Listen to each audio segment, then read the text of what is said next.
Hello and welcome to the Cardiac Cats YouTube channel. I'm your host, Jacob Shorba, and today we're going to be doing our first mock draft for the 2024 NFL Draft. It is officially the bye week.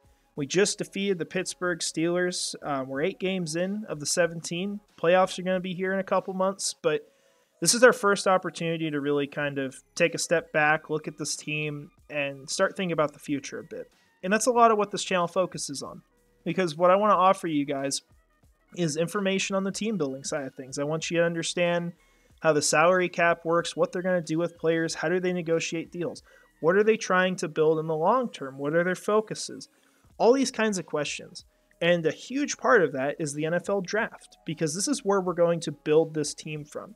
You look at so many of the big players on this team, a lot of them were drafted, and then you have a lot of them also coming from one free agency class, where they supplemented this roster. They did a lot of work, and it was the best free agency class probably ever in NFL history.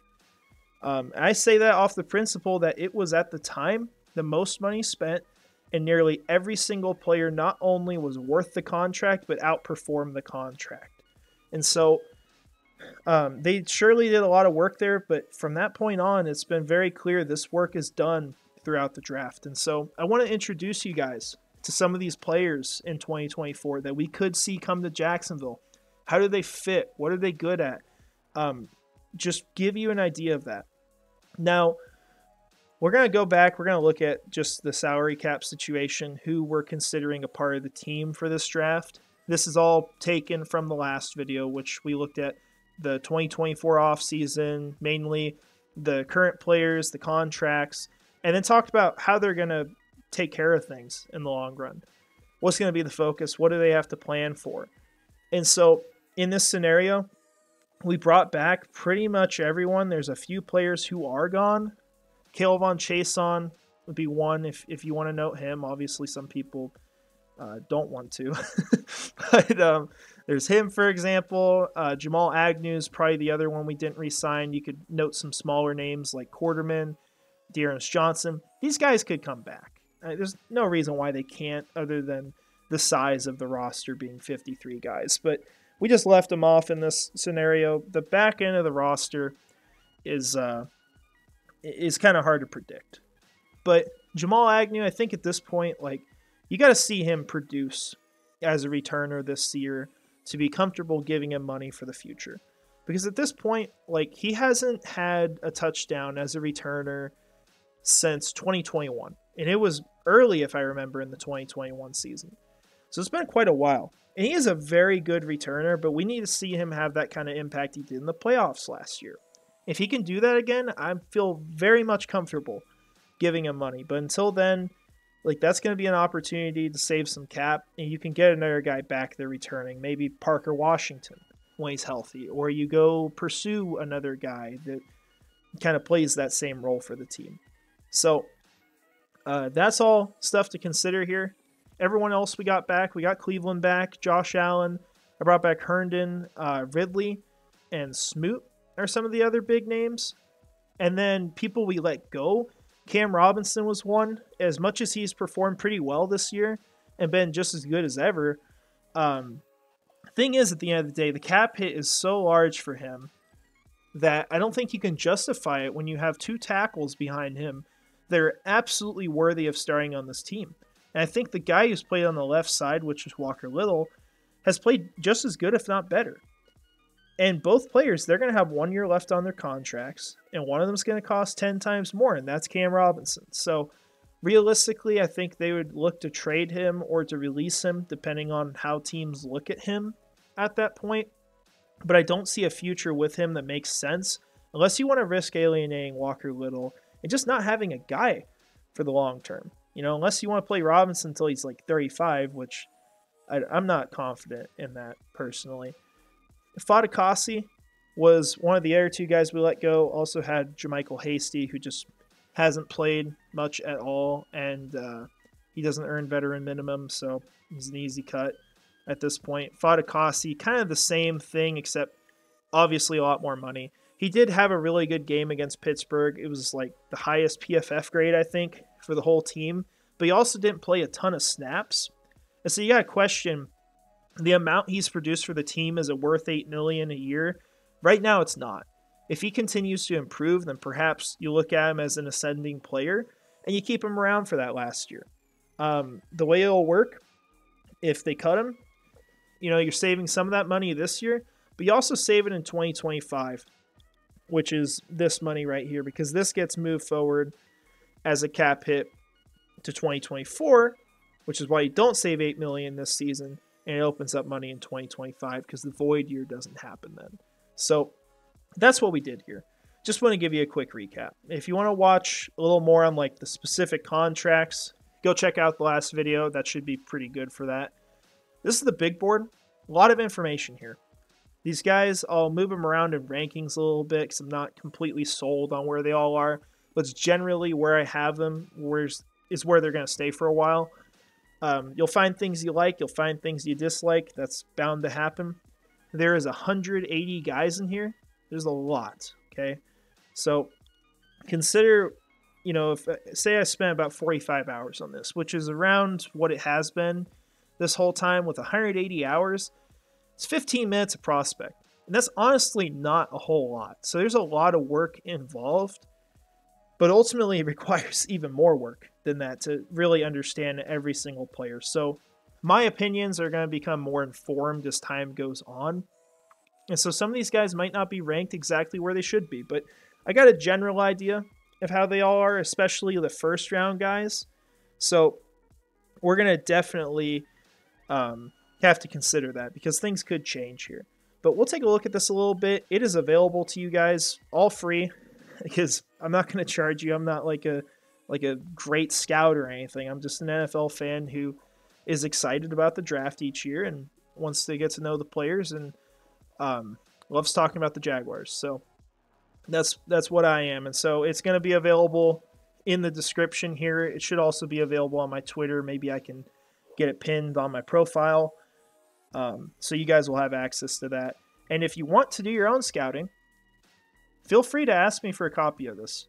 I've got this all coded, so there's different tabs for the different positions, a lot of different categories, like things to talk about. There's color coding in here for certain things like the schools, the grade, the team fit, all that stuff, position, age.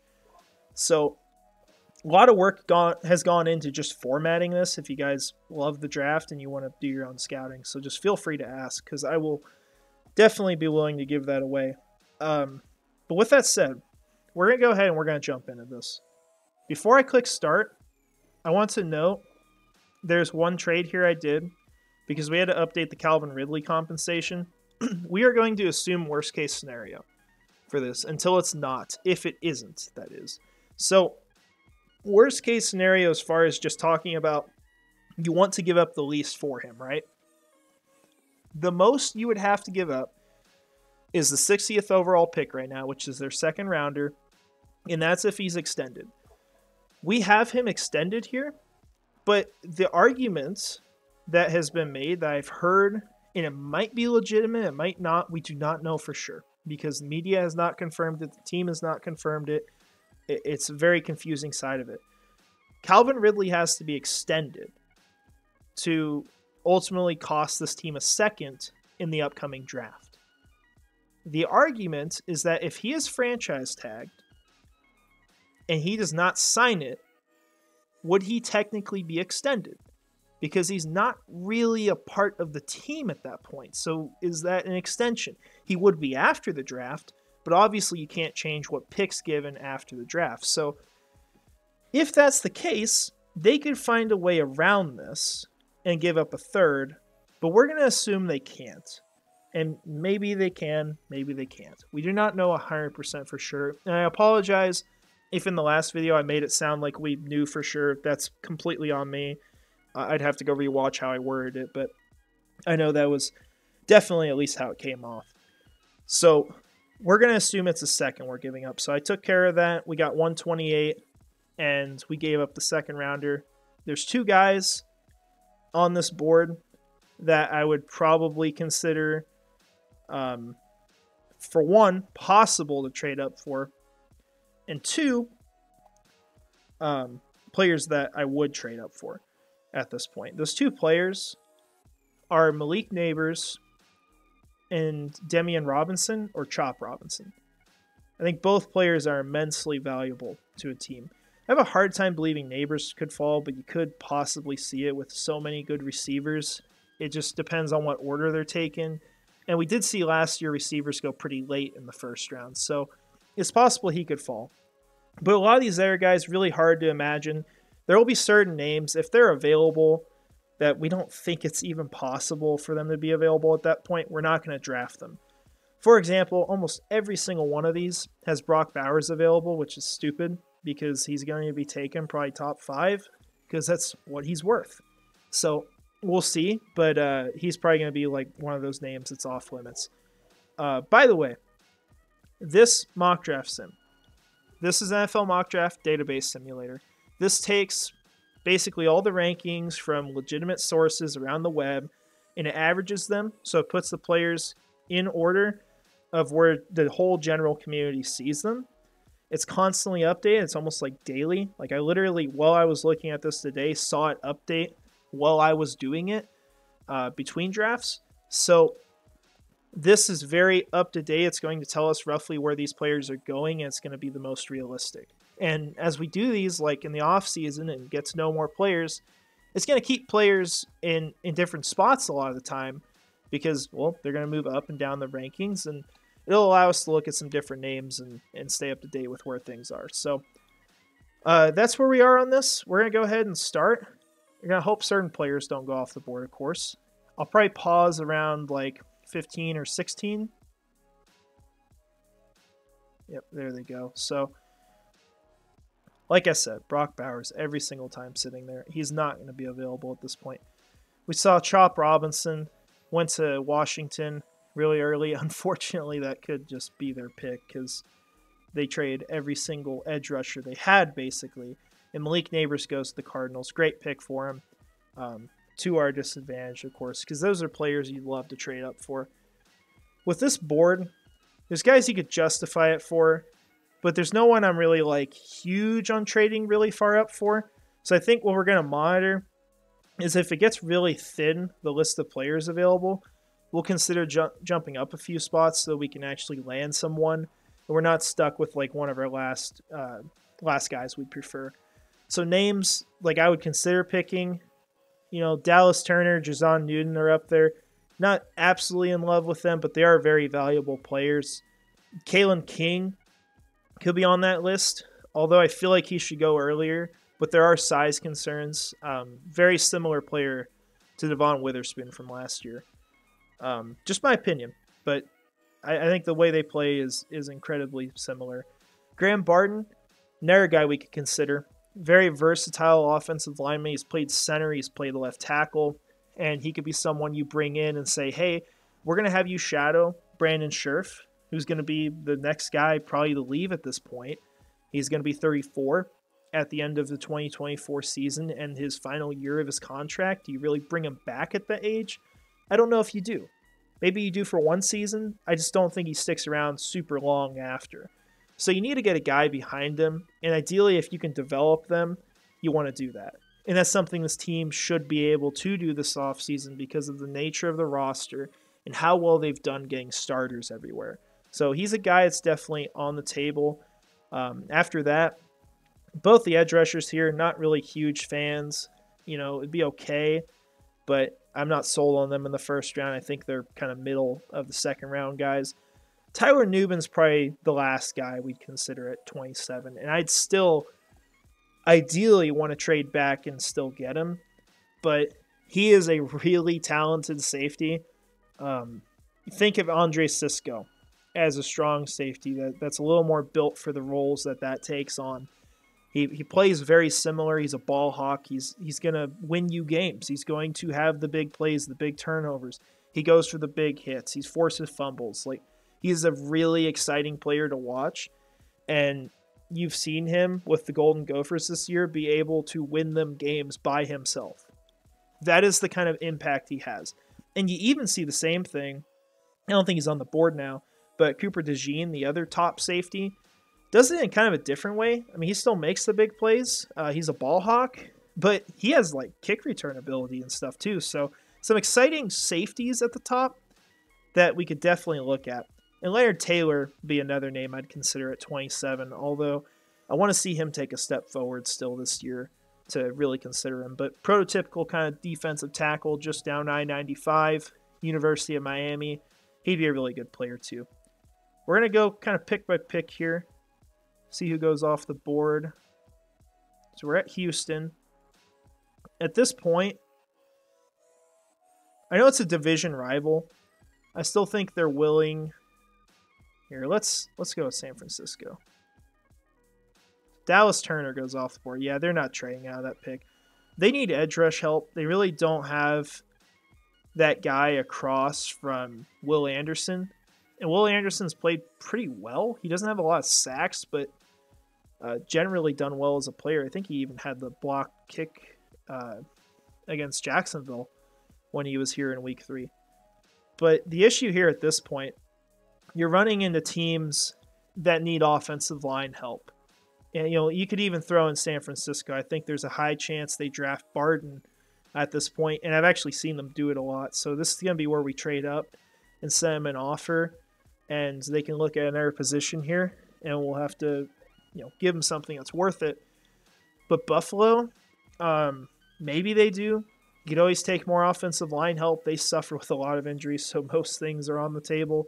Seattle could take it on the interior. I don't know how necessary it is, but they're a team I could see doing it. Dallas, I know, has had problems on their offensive line this season. So a lot of teams you're worried about. Barden's not going to survive that far. So he's going to be the guy that we target, and we're going to try to just solidify this offensive line long term. This would be a pick I'd be very happy with. We're going to talk as well about what Barden does, what kind of player he is, get into all that, but we're going to do this trade first. So we're giving up a pick 4 spots later. You want to think about trades to kind of compare this to, just for an idea of what we'd give up. One of our moves to move up in the first round was for Devin Lloyd. We went from 33, which was the first pick of the second round, up to 27. Moved up 6 spots, and we gave up the first pick on day 3 of the NFL draft in the 4th round. I believe we also gave up a 6th. Now, instead of 6 spots, we're talking about 4, but it is a tad earlier in the draft. So at this point, we probably send them something like this. It's actually perfect as far as the value. They're going to get an extra day 3 pick, an early one as well, and that gets us up to their selection, gets us ahead of some teams that would draft an offensive lineman, and lets us secure someone we feel like is a good scheme fit. Now, as far as these offers, would I accept this? Yeah, I would, but we are not going to, because this sim is terrible with trade offers if you're not doing it yourself, because it'll either offer you, for this pick, it'll give you a 4th and a 5th, or it'll offer you like 3 first-rounders. And so obviously, those just aren't going to happen in real life. If any GM does this, they're getting clowned. So we're going to look away from that. Graham Barden's going to be our pick here. Let's go ahead, after doing that, pause, kind of talk about him. We already hit on him a little bit, but for OL rankings, I might put him above Fuaga, but he's a pretty high one for me. I have him as an OT on here, but I do believe in the NFL he's going to be an interior offensive lineman, probably playing at guard. He is one of the best players at the top of the class for Jacksonville's system. Fashanu himself is probably the best fit. Obviously, though, as you'll see on here, he went like way before our pick. He was actually went a little later than usual. That's still 8th overall. So he's going to be gone well before we're on the board at this point. Even if we lost every game from now on, he's not going to be on the board for our pick. So he's not really an option. Joe Alt is another guy that's kind of good for this offensive system, but still, he's a tackle. And then Amarius Mims, kind of same thing there. But Fuaga, he's a right tackle, but you see the build is a lot bigger. Same with Amarius Mims. This is why both these guys have a pretty low team fit for me on here. because you look at the prototypical kind of offensive lineman for Jacksonville, they're between 310, 320, have decent length. That's what you're looking for. You want guys who can move really well. So we look at Barden, right in the middle of it. You look at his size. I mean, it's pretty good for guard. So you love what he could offer there. Similar to Skoronski, he is a guy who, well, he has the height to play tackle. The issue is the arm length, because he's going to struggle to get leverage on people. That's one of our other notes on here. So if you move him into guard, you're taking care of a lot of that issue. And you've seen him play at different spots on the offensive line. We know he has the capacity to learn. And he does really well mentally in the game. He's a very good technician. His main issue is that it seems like he gets too excited at times. He's constantly going for these like incredible plays. And you see awesome highlights from him. Like, one of the first things I saw, I can't remember which game it was, but it's the main one I think a lot of people have used to scout him this year. He was on like the 5-yard line, and they have the running back coming up the middle, and he is pushing like one or two guys while he's like holding on to the running back through the end zone to help them score. And he's moving quick. Like, this guy has quick feet. He is going to fly on the field. He's going to pull really well. He's going to do all those things great. But he was the reason why they scored on that play. And so you see this incredible flashy play. And then you see on the next drive, after he embarrasses those guys, he goes and lunges at someone or screws up his leverage because he gets excited. He wants to drive a guy into the ground. All of a sudden, he's getting taken down because the guy takes advantage. He gains the leverage and he takes him down to the ground. And he's getting after the quarterback. So that's the issue with Barden. He does get too excited, but there's such a good foundation there to use. And I think if he can just find a way to figure that all out, he's going to be really good. And what better player to have him shadow than Brandon Scherf in the NFL? You're going to get a really good guy for him to be behind, and he'll be able to make that transition. Funny enough, you want to talk about a player making that transition that will now be familiar, Ezra Cleveland.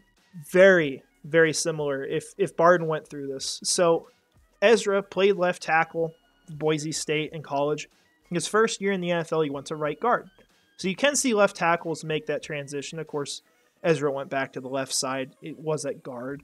But I think you could see Barden go over there, be the backup for a year, fill in when there's injuries. We know Scherf obviously has had those problems before. He's gone down in games. Thankfully, he has not been out for long for the Jaguars. He's missed like the end of games, and that's been the extent. But Barden's just a really good fit to bring in, that's going to be able to do everything that Phil Rauscher is going to be able to ask him of and wants him to do. And you're going to give him a year to figure out those last bits of the puzzle. And I think he could come in year 2, take over, and play. At some point, I think he could play at an all-pro level. But obviously, that's a big projection. So I love that pick for him. I love the idea of just making sure this offensive line is set for the long-term future. That's going to be incredibly important for them to take care of, because ultimately the most valuable asset, as we all know, is Trevor Lawrence. And you also want to make sure that you don't have to spend too much on the offensive line. They're going to do a lot to fix that, I think, this offseason, moving on from Cam, if they choose to do it, which I think they will.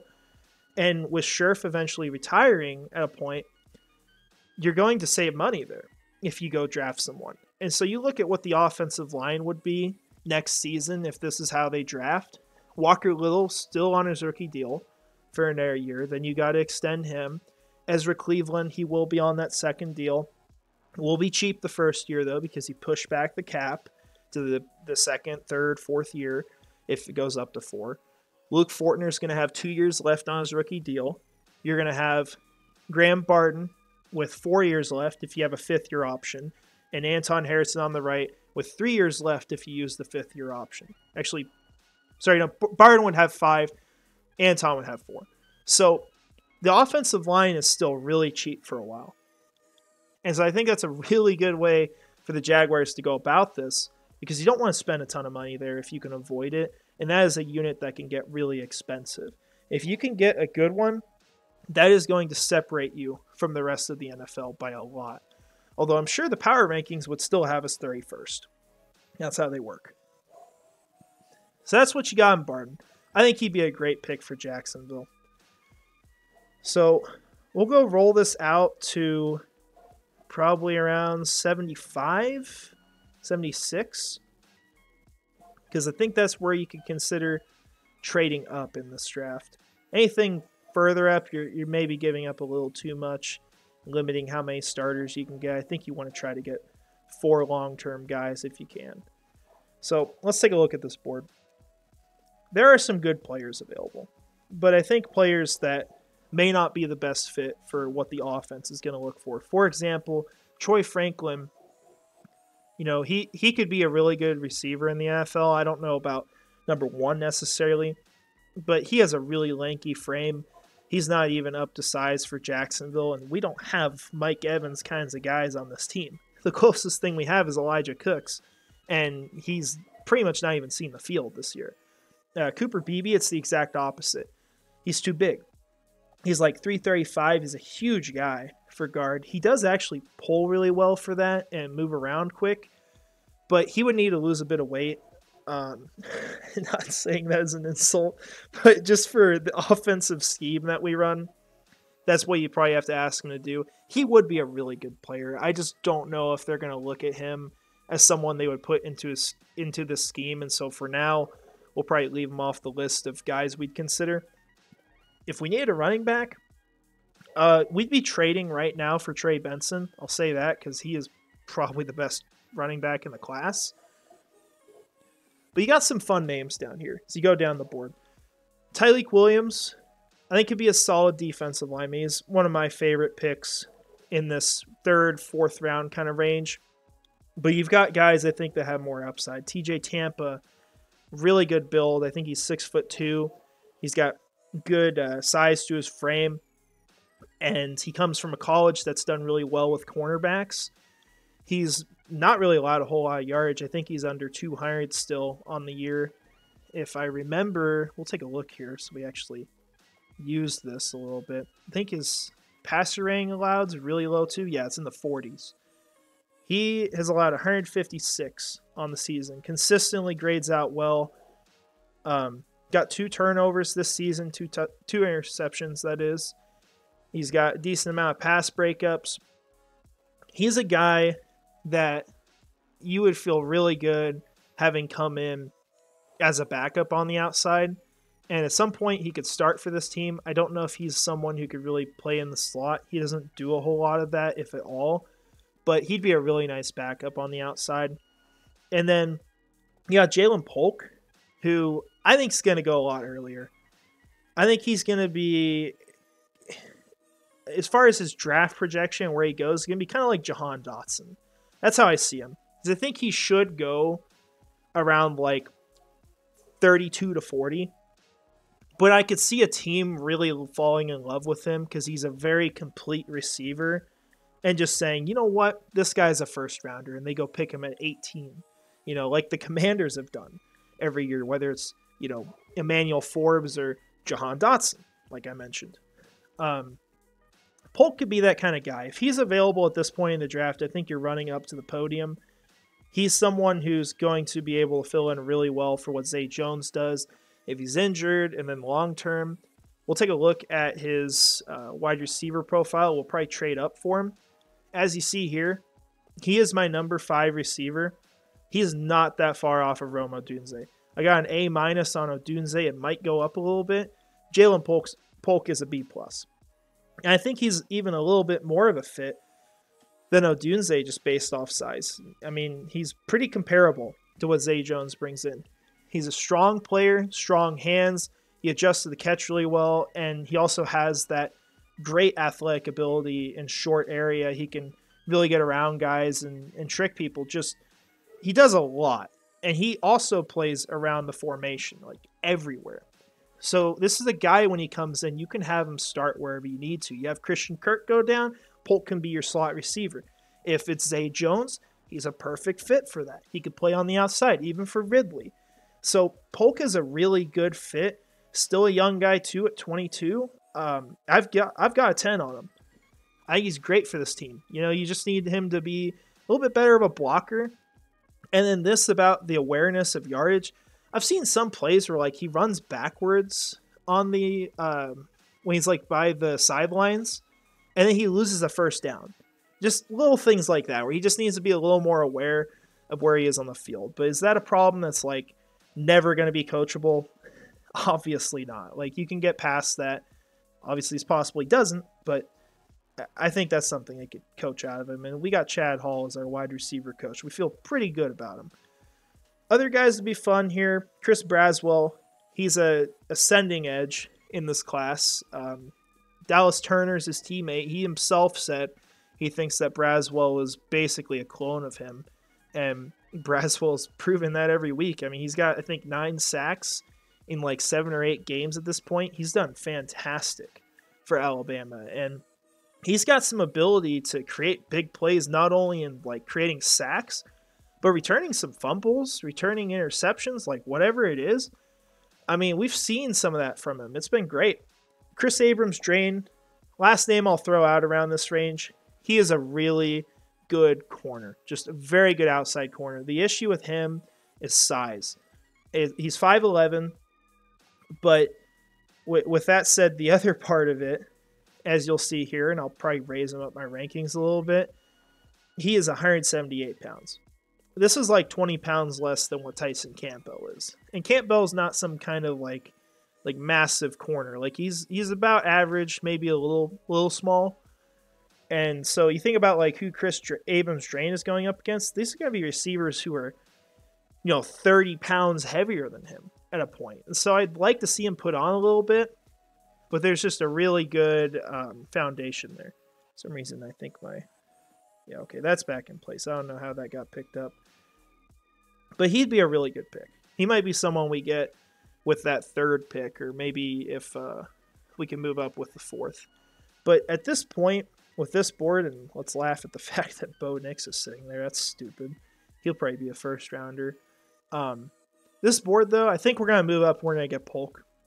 He's 87th overall in these rankings. We know he's going to go probably before our pick. And even if we didn't know that, we think about these things like where we value him. If we see him as a fringe 1st rounder, we have to expect him to go around that range. And for me, he actually is, I believe, 30th on mine. Yeah, so he's just inside the 1st round for me. And he's gone up a lot recently. I think he'll get close. I think he was like 287 on here a few weeks ago. So, I mean, 200 spots is quite a bit. So let's trade with the Chokers. We'll see what they would like. Maybe we got to wait a second here, because I don't want to give up 128. I don't think that's a great idea. Let a few picks go by. See if Cincinnati's willing to make a deal with us. He's still on the board, thankfully.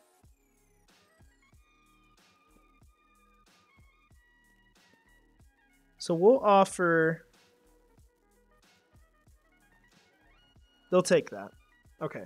So we're moving up 9 spots. We're offering them a late 5th rounder and an early 7th rounder. This might actually be a late 6th. The round numbers are off on here. So we're giving them 2 extra picks. Move up here. They'll take that deal. And we've got Jalen Polk on the board. Obviously, we're not accepting a trade after moving here. So Polk's going to be our pick. So I think you go out, you get that kind of player. That's going to do a lot for this team. I think it's going to give you a security blanket at receiver. There's no reason to move on from Zay Jones this early. And you get a guy who, if he's hurt, like he has been, fits that role really well. But if you have another injury, you can put him in there. I see Polk as the kind of guy who can be a really good wide receiver too down the road. If you can get Ridley up to speed where he's playing like that wide receiver 1, it's just such a good room. And you could even look at Kirk like that. I mean, Kirk is, I think, right now on track for like 1,100 yards again. So he's playing like a fringe number 1 still. Obviously, he's not that dominant number 1. But you just got a really good receiver room if you make a move like this. Now, we are to 96. Got a lot of the same names available. TJ Tampa, Tyleik Williams still. Unfortunately, Chris Abrams-Draine was taken off the board, but I do think that TJ Tampa is a better fit. Another name to throw out here, not someone we're going to pick. We really didn't have the option anyway with what we did in the first round. I think the second best option in this class for someone who you can develop behind Brandon Scherff this next year, because you want to get someone in there. You know, even if it's like Cooper Hodges, like someone needs to be ready to go after this season. You don't want a rookie out there if you can avoid it. Troy Fautanu, he's one of the tackles for Washington. I believe he plays on the left side. He has done a fantastic job in pass protection and run protection. Very well-balanced player, but kind of the same thing as Barden, where there's the size concerns and you might want to kick him inside.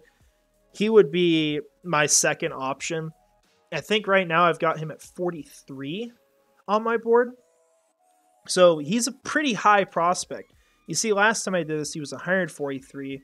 Now he's up to 117. He's moving up the board. There's reason for that.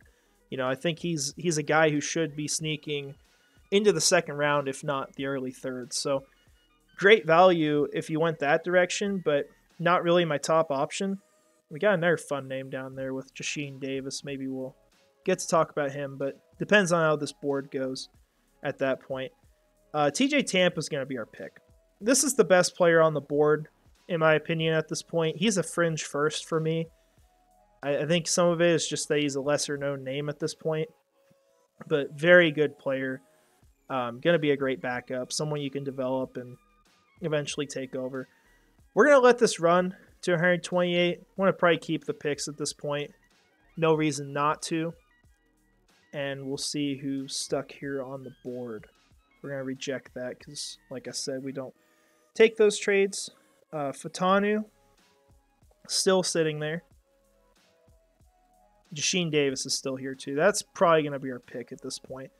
Not a lot of options I'm thrilled about at this point of the draft.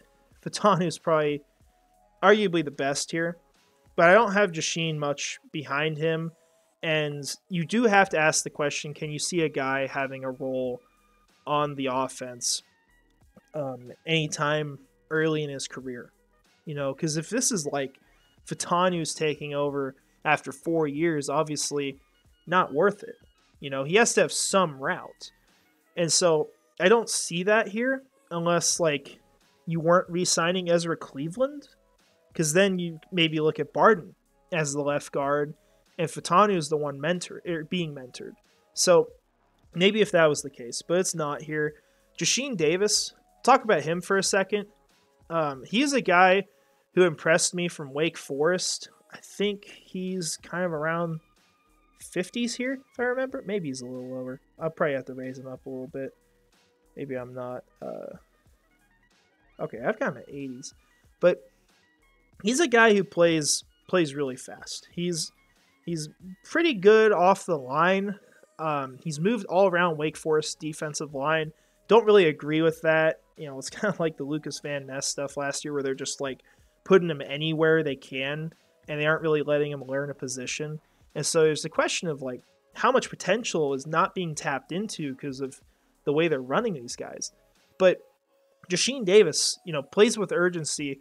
He has a really good spin move that he uses a lot of. He'll have to obviously expand his arsenal a little bit, but he does have a good foundation and he does have the sack production. You do see him make an impact.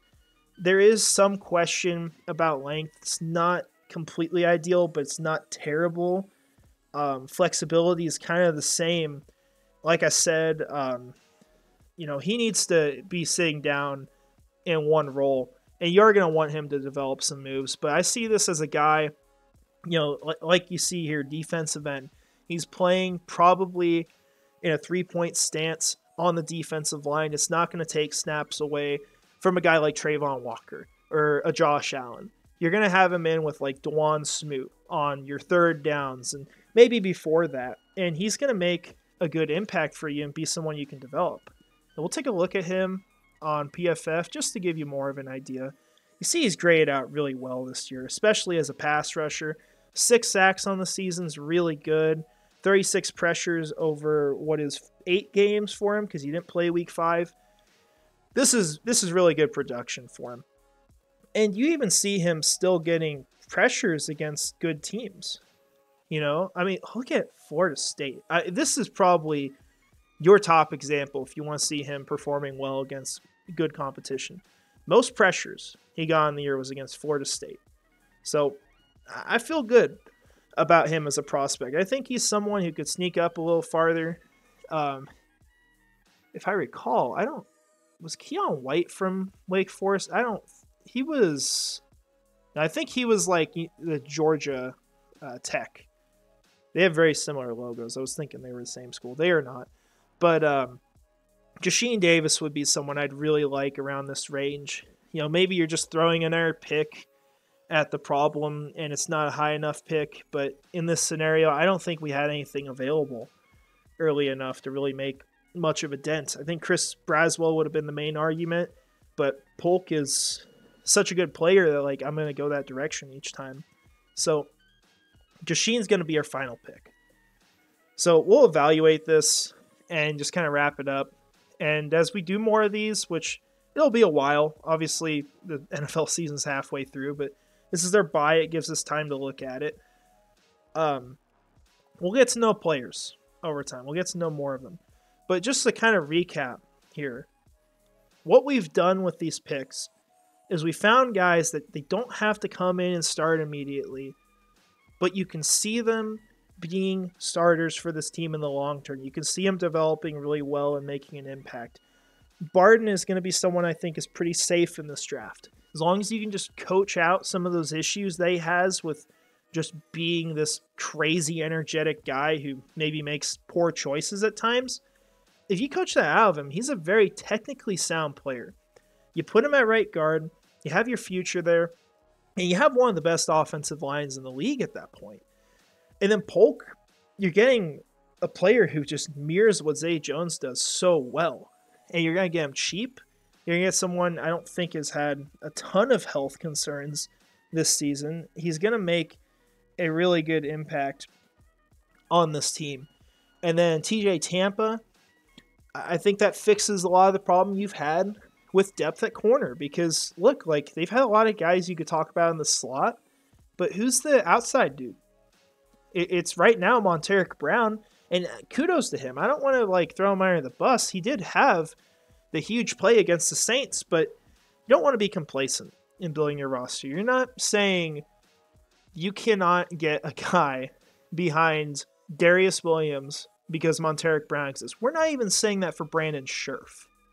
Okay, so, I mean, even Zay Jones. These guys are legit starters for the team. So that's not going to stop you from doing it. You love to see them develop, of course, but they need more depth in that room. And then your final pick, you're getting another edge rusher. You're getting someone who fills in really well with the kind of snaps they take on where they play on the field. It's not going to take away from what you have, but more so fill what is the need and get your best players on the field. And you hope him and Yasir Abdullah can develop and maybe make an impact and become those players that are kind of like DeJuan Smoot in the long run. Maybe a little more productive, but guys who can get, 7-8 sacks in a season, ideally. And Davis knows how to get to the quarterback. So I would love this for Jacksonville. Of course, would there be things that are better? Yeah, I think it all comes down to how does the first round come out. Because if we had the opportunity to trade up for Chop Robinson, that's automatically a better outcome. So, and we're saying that obviously before we see these guys in the NFL, but I think Chop Robinson's the better player.